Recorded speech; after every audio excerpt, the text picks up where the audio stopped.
Thank you very much, Madam Speaker. I also join my colleagues today to a journey in memory of the Honorable March Fong, the first Asian American and woman elected to serve as California's Secretary of State. And she did so for nearly 2 decades. She was also the first Asian American elected to the statewide constitutional office in the country. Dr. Yu took everyone by surprise when she entered the political scene in the 1950s, when she was elected to the Alameda County Board of Education. This was significant because in the 1950s, there were no Asian Americans holding local or statewide office. March was a trailblazer and someone who challenged the status quo. Her high school counselor told her to give up her dream of becoming a teacher because no school district would hire a Chinese woman. When there were no women role models for her to look up to, she decided to become one herself. March earned a reputation through her fights against civil injustices and discrimination.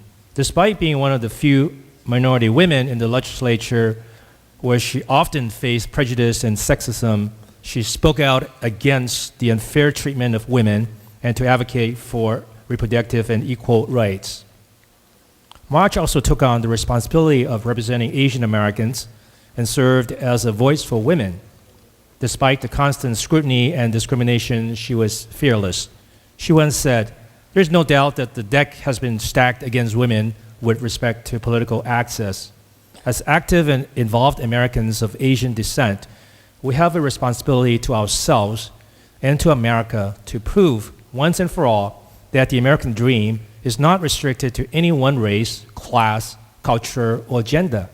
It belongs to all of us, and we must take up the challenge of making this a safer, more humane, more responsive, more accountable, and more just society."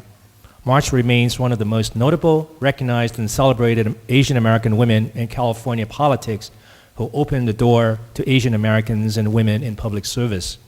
I had the honor of attending her memorial service held in Oakland this past January, where her former colleagues, including some of California's most prominent political figures, shared stories about her. I also spoke with some of them who gave their highest regards and praises to March. Their stories demonstrated the quality of her kindness and yet tenacious character.